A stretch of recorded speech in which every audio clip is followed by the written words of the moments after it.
Xerxes demanded our obedience, our submission. But we were free men, and we would rather die on our feet than live on our knees.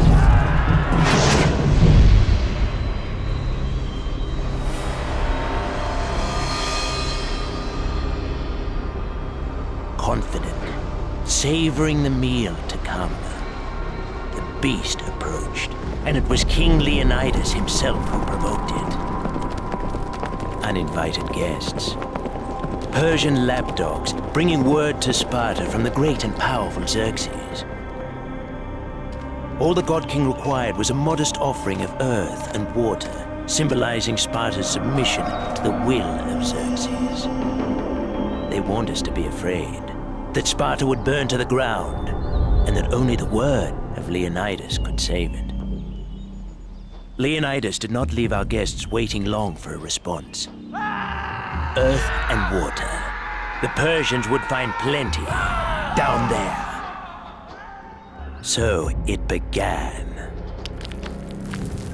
The ephors, priests to the old gods, diseased old mystics, worthless remnants of a time before Sparta's ascent from darkness and superstition. Their word is law. It was the time of Carneia, the sacred and ancient festival. Sparta could wage no war. They must consult the oracle. The oracle spoke in an ancient tongue known only to the ephors. Leonidas was to honor the Carneia.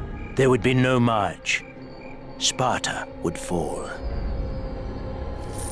Pompous inbred swine, worthless, diseased, rotten, corrupt. Xerxes promised fresh oracles to them daily, from every corner of his empire. The price was only a simple lie, a small bending of the oracle's ancient words. But our king was resolved. There would be no march. No army would take the field against Xerxes. Only Leonidas would walk north to the Hot Gates, along with his personal bodyguard of 300. Xerxes has come to the Hot Gates. Xerxes, the god king of Persia, the devourer of nations. We few stand against him.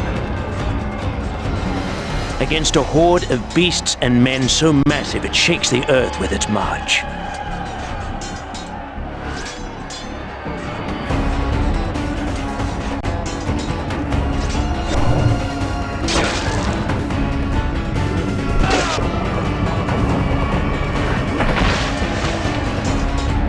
Our king Leonidas wavers not. Spartans, attack!